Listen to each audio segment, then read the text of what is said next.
मैं आपको बताने वाला हूं एयरपोर्ट्स अथॉरिटी ऑफ इंडिया यानी कि AAI cargo logistic and allied service company limited, जो कि बेसिकली एयरपोर्ट अथॉरिटी इंडिया के अंतर्गत काम करती है। इस रिक्रूटमेंट ऑनलाइन फॉर्म के बारे में जो कि आपके निकाले गए हैं सिक्योरिटी स्कैनर फ्रेशर के लिए, इसमें कैंडिडेट ऑल इंडिया से अप्लाई कर पाएंगे। तो आप इस वीडियो को देखते रहिए, यहाँ पर आपको पूरी जानकारी इसके बारे में दी जाएगी जिससे कि आप इस फॉर्म को बिना किसी मिस्टेक के भर पाएंगे। तो चलिए, इस वीडियो के डिस्क्रिप्शन में दिया है, जैसे ही आप लिंक ओपन करेंगे तो आपके सामने इस भर्ती की जानकारी आ जाएगी, जहां पर आपको जानने को मिलेगा कि ये भर्ती सिक्योरिटी स्कैनर की पोस्ट पर निकाली है। 400 पद आपके निकाले गए हैं। आप इसके फॉर्म 19 मार्च 2023 तक भर पाएंगे। बात करें फीस की तो general OBC economically weaker section EWS से 750 रुपये फीस ली जाएगी। एंड SC ST साथ ही ऑल कैटेगरी फीमेल के लिए कोई फीस नहीं है। एंड अगर आप इसका नोटिफिकेशन डाउनलोड करना चाहते हैं तो आप ऑफिशियल नोटिफिकेशन पर क्लिक करेंगे, इस नोटिफिकेशन को डाउनलोड करेंगे, जहां पर आपको जानने को मिलेगा कि इसमें ग्रेजुएशन वाले कैंडिडेट अप्लाई कर पाएंगे।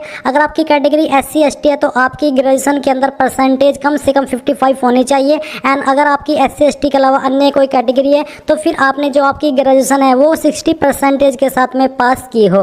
एंड जो आपकी पोस्टिंग है वो ऑल इंडिया के अंदर कहीं पर भी की जा सकती है। एप्लीकेशन फीस देख सकते हैं, एज आपकी मैक्सिमम 27 साल रखी है, जो कि 19 मार्च 2023 तक काउंट की जाएगी। साथ ही गवर्नमेंट रूल्स के अकॉर्डिंग SC ST को यहाँ पर 5 साल की और OBC को 3 साल की छूट दी जाएगी। सिलेक्शन आपका यहाँ पर कैसे किया जाएगा? सिलेक्शन बेसिकली यहाँ पर आपका इंटरेक्शन के द्वारा किया जाएगा, जिसका आप देख सकते हैं डॉक्यूमेंट वेरिफिकेशन होगा, उसके बाद में आपका रिटन एग्जाम हो सकता है। तो बेसिकली यहाँ पर पहले आपका इंटरेक्शन होगा, फिर आपका डॉक्यूमेंट वेरिफिकेशन होगा, एंड उसके बाद का जो प्रोसेस है रिटन एग्जाम का वो आपको टाइम आने पर पता चल जाएगा। तो गाइज यहाँ पर आपने इसके बारे में जाना। अब बात करते हैं कि कैसे आपको अप्लाई करना है। अब आपको क्लियर हो गया होगा कि आप इसमें अप्लाई करने के लिए एलिजिबल है या फिर नहीं है। तो अगर आप एलिजिबल है और आपका मन है अप्लाई करने का तो आप यहाँ पर अप्लाई ऑनलाइन लिंक पर क्लिक करेंगे। इस पर क्लिक करने के बाद में आपके सामने ये वेबसाइट आ जाएगी। यहाँ पर आने के बाद आपको रजिस्टर हियर पर क्लिक करना है। इसके ऊपर क्लिक करने के बाद आपके सामने कुछ ऐसा इंटरफेस आएगा। अब आप यहाँ पर क्या करेंगे, आपको आपका आधार कार्ड नंबर एंटर करना है। एंड देन यहाँ पर जो आपका आधार कार्ड है वो आपको अपलोड करना है। जो आपका आधार कार्ड है वो आपको फ्रंट और बैक दोनों साइड से अपलोड करना है। आपको आपके आधार कार्ड के इमेज को एक इमेज के रूप में बना लेना है, दोनों को मर्ज करके, फ्रंट साइड भी या फिर और बैक साइड भी। इसके बाद आपका जो नेम है आपके आधार कार्ड के अकॉर्डिंग वो नाम आपको यहाँ पर एंटर करना है। देन आप अपनी ईमेल आईडी यहाँ पर एंटर करेंगे। फिर आपको एक पासवर्ड क्रिएट कर लेना है अपनी चॉइस का। आपका जेंडर बताना है, मेल फीमेल या फिर ट्रांसजेंडर। एंड देन आप अपना मोबाइल नंबर एंटर करेंगे। फिर आपसे पूछेगी कि आपके पास पैन नंबर है, पैन कार्ड है। अगर हाँ तो आप यस करें। यस करने के बाद में आप अपना पैन कार्ड नंबर यहाँ पर भरेंगे और साथ ही आप अपना पैन कार्ड भी अपलोड करेंगे। इसी प्रकार से आपसे पूछेगी कि आपके पास पासपोर्ट है। अगर हाँ तो यस, नहीं तो आपको नो करना है। अगर आप यस करते हैं आपके पास है तो आप पासपोर्ट नंबर देंगे और पासपोर्ट को भी अपलोड करेंगे। इसके बाद गाइज आप ये सिक्योरिटी कोड यहाँ पर फिल करेंगे, इन सभी जानकारी को चेक करेंगे एंड सबमिट पर क्लिक करेंगे। अभी गाइज यहाँ पर जैसे ही आप रजिस्ट्रेशन कर रहे हैं और आपके सामने अगर कुछ ऐसा एरर आ रहा है तो इसका मतलब ये है कि अभी वेबसाइट सही तरीके से वर्क नहीं कर रही है।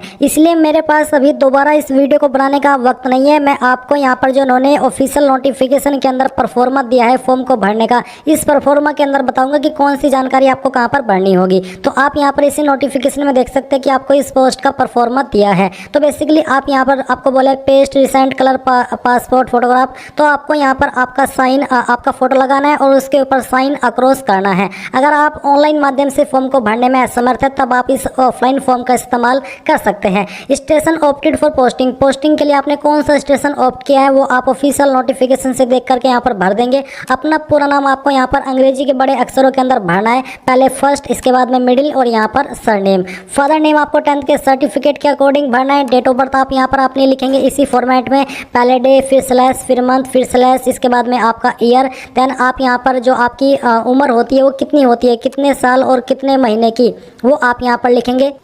एंड गाइज यहाँ पर आपको 4 पॉइंट के अंदर palace and state of birth यानी कि किस जगह पर और कौन सी स्टेट में आपका जन्म हुआ है। पैलेस की जगह पर पैलेस और ये जो स्लैश के बाद में आप यहाँ पर आपकी स्टेट का नाम लिखेंगे।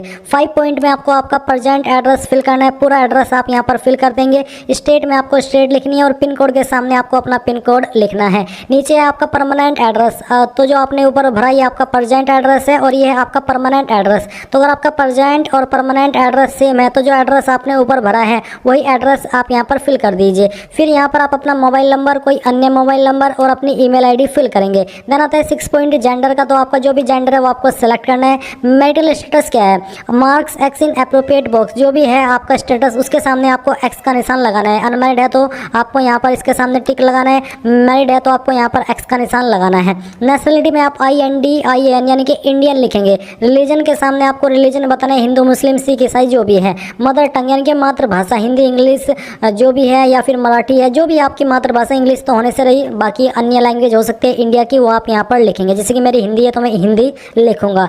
पैन नंबर आपका क्या है वो आप यहाँ पर लिखेंगे, अगर नहीं है तो खाली छोड़ सकते हैं। 12 पॉइंट है आधार नंबर का, आधार नंबर आपको देना है। पासपोर्ट अगर आपके पास अवेलेबल है तो आप यहाँ पर एंटर करेंगे। Date of issuance of passport, अगर आप पासपोर्ट की जानकारी दे रहे तो कब आपका पासपोर्ट इशू हुआ है वो आप यहाँ पर एंटर कर देंगे। 13 पॉइंट है आपकी कैटेगरी का, तो जो भी आपकी कास्ट कैटेगरी है उसके सामने आपको एक्स का निशान लगाना है। साथ ही आपको कास्ट सर्टिफिकेट इस फॉर्म के साथ अटैच करना होगा। एक्स सर्विसमैन है तो आपको यस के सामने टिक करना है, तो आपको नो के ऊपर टिक करना होगा। क्या आप पुलिस सर्विसेज से हैं, अगर हाँ तो आपको यहाँ पर टिक करना है, तो आप नो लिख दीजिए।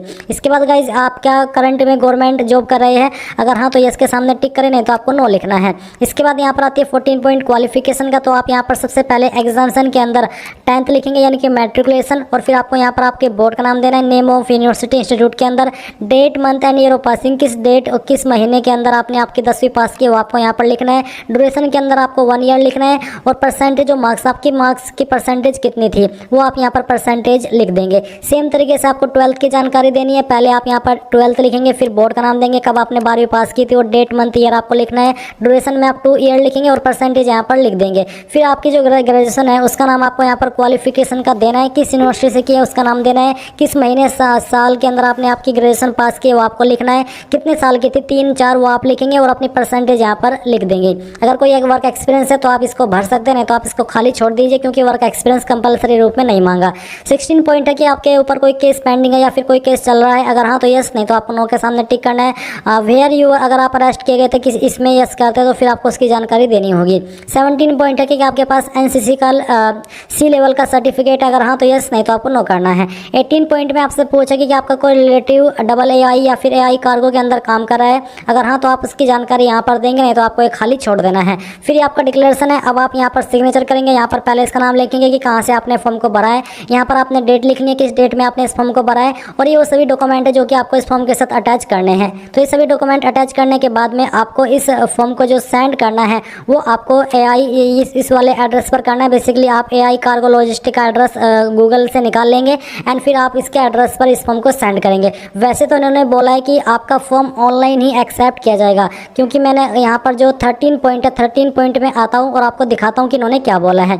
तो आप यहाँ पर आएंगे, मैं आपको एक बार इस पॉइंट पर लेकर के चलता हूँ। आप देख सकते हैं, no physical applications through post by hand shall be entertained, only online application are acceptable. इन्होंने ऐसा भी बोला कि ऑफलाइन फॉर्म एक्सेप्ट नहीं होंगे, और इन्होंने यहाँ पर इसका जो परफॉर्म है वो भी दिया है। अब ये क्यों दिया है इसका मुझे कोई भी रीज़न समझ में नहीं आया, क्योंकि वेबसाइट से तो इनके अप्लाई हो नहीं रहा है। एंड जो फॉर्म स्टार्ट हुए थे वो उन्होंने जो स्टार्टिंग डेट है 8 मार्च 2023 दी गई है, जबकि आज 10 मार्च है और अभी भी वेबसाइट से अप्लाई आप नहीं कर पा रहे हैं। तो इसका क्या मतलब हुआ? तो इसका यही मतलब है कि आप यहाँ पर ऑफलाइन वे में इसको भेज दीजिए। अगर एक्सेप्ट होता है तो अच्छी बात है, कम से कम आपके माइंड में ये तो नहीं रहेगा कि यार मैंने इसमें अप्लाई नहीं किया, क्योंकि ऑफलाइन वे में अगर आप भेजेंगे तो आपको कोई एप्लीकेशन फ़ीस अभी जमा नहीं करनी है जब आपसे मांगी जाए, क्योंकि एप्लीकेशन फ़ीस की कोई जानकारी यहाँ पर इस ऑफलाइन परफॉर्मा के अंदर दी भी नहीं है। एप्लीकेशन फ़ीस के लिए तो उन्होंने ऑनलाइन ही बोला है, तो एप्लीकेशन फ़ीस अगर आपसे बाद में मांगी जाए तो आप दे दीजिएगा अगर आपका फॉर्म एक्सेप्ट हो। कम से कम ये तो नहीं रहेगा कि यार मैंने इसमें अप्लाई नहीं किया। तो गाइज़ ये थी आपके इस भर्ती के बारे में जानकारी। आई होप आपको जानकारी पसंद आई होगी, और आप यहाँ पर बीच बीच में इस वेबसाइट के ऊपर भी आकर के देखते रहिएगा। अगर 19 मार्च से पहले अप्लाई हो जाए तो यही सभी जानकारी देनी होगी जो कि अभी मैंने आपको इस ऑफलाइन